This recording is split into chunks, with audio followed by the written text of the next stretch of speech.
काहीतरी नवीन आणि पौष्टिक खायचं म्हणजेच रत्नागिरीला जायचं. म्हटलं पडवळांच्या बियांची भाजी नवीन आहे ना, म्हणूनच म्हटलं रेसिपी शूट करूया. पडवळांच्या बियांच्या चटणीसाठी आपण एका पातेल्यात तेल घेऊन त्यात राई, जिरं, हिंग आणि थोडीशी हळद ह्याची फोडणी करून घेऊयात. आणि त्याचबरोबर त्याच्यात हिरव्या मिरचीची पेस्ट घालूयात, कारण आपण याच्यात तिखटासाठी हिरव्या मिरचीची पेस्ट वापरतो आहे, लाल तिखट नाही. आणि हे सगळं थोडंसं परतून झाल्यानंतर त्याच्यात आपण पडवळाच्या बिया घालूयात. ह्या बिया पण आपण छान फोडणीत परतवून घेऊयात. त्याचबरोबर त्याच्यात चवीपुरतं मीठ,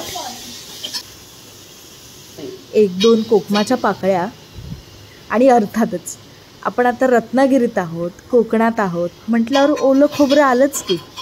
चटणीची क्वांटिटी बघून थोडंसं ओलं खोबरं घालूयात. ओलं खोबरं घातल्यानंतर थोडंसं आणखीन त्याला परतवून घेऊयात. चटणी आणखीन थोडीशी पौष्टिक करण्यासाठी आपण भाजून घेतलेले इथे पांढरे तीळ घालूयात आणि परत एकदा सगळं एकजीव करून घेऊयात.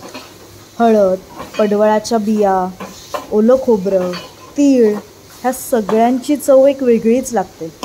ताटात एक छोटासा भाग चटणी म्हणून आला तरी पण याची पौष्टिकता सगळ्या पदार्थांपेक्षा जास्त आहे एवढं नक्कीच. आणि हे सगळे पदार्थ आईलाच जमू शकतात. मी फक्त ती पडवळाची भाजी आणायची, घरी भाजी करून पोळीसोबत खायची, एवढंच काय ते. झटपट होणारी पारंपरिक दोडक्याची चटणी करून पहा आणि नक्की सांगा कशी झाली आहे ती. तुम्हाला नक्की आवडेल आणि सगळ्यात महत्त्वाचं म्हणजे पौष्टिक आहे.